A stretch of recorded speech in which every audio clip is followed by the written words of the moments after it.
السلام عليكم.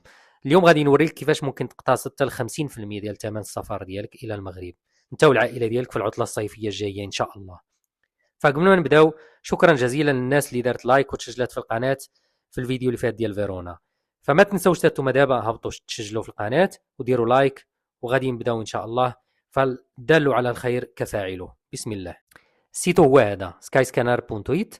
انا غنستعمل الابليكاسيون، ولكن نتوما ممكن تمشيو للانترنت وتكتبوا www.skyscanner.it وغتخرج لكم هذه الصفحه هي ها. غادي نبركوا على فولي. من بعد تيقول لك واش بغيتي ان داتا ريتورنو ولا ان داتا، ولا حنا غنديروا ان داتا باش نسهلوا علينا الماموريه، ولكن نتوما من بعد انا غادي نوري لكم على طريقه مبسطه التفسير ديال السيتو، من بعد نتوما ديروا اللي بغيتوا. هنا غنكتبوا دا بارتينسا دا، نديروا ايطاليا باش نوري لكم كاع المطارات وكاع الاوفيرتات اللي كاينين.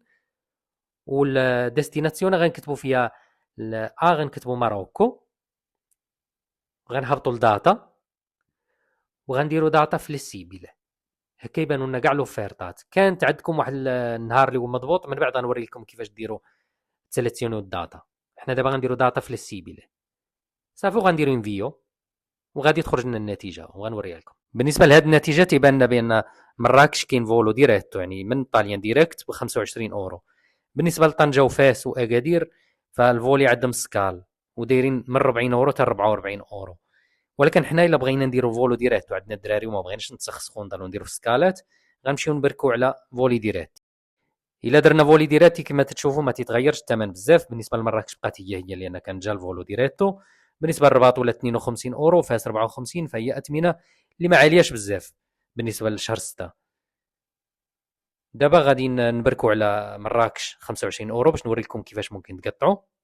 هنا تيعطينا كاع الاختيارات لان حنا محددناش ديال الفولي اللي كاينين اتجاه مراكش. فاحنا غنختاروا الاختيار الاول ديال ميلانو ونبركوا عليها.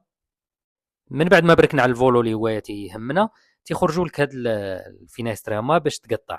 فالاختيار اللي ننصحكم به هنا هو انكم تختاروا بوكينغ ولا تختاروا الشركه اللي هي الرسميه، يعني ويتز اير ولا رايان اير على حساب الكومباني اللي نتوما بغيتوا تقطعوا بها.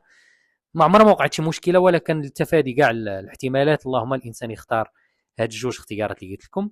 تتزاد 1 يورو ولا 3 يورو على شركات اخرين، ولكن ماشي مشكل. دابا غنوري لكم الا بغيت تحدوا الوجهه وتحدوا حتى المكان منين تصدروا. غنديروا على سبيل المثال من ميلانو وتوصل لطنجه نهار 10 في شهر 6. فالنتيجه هي اللي تشوفوا رايناير كاينه ب 83 اورو نهار 10 في شهر 6.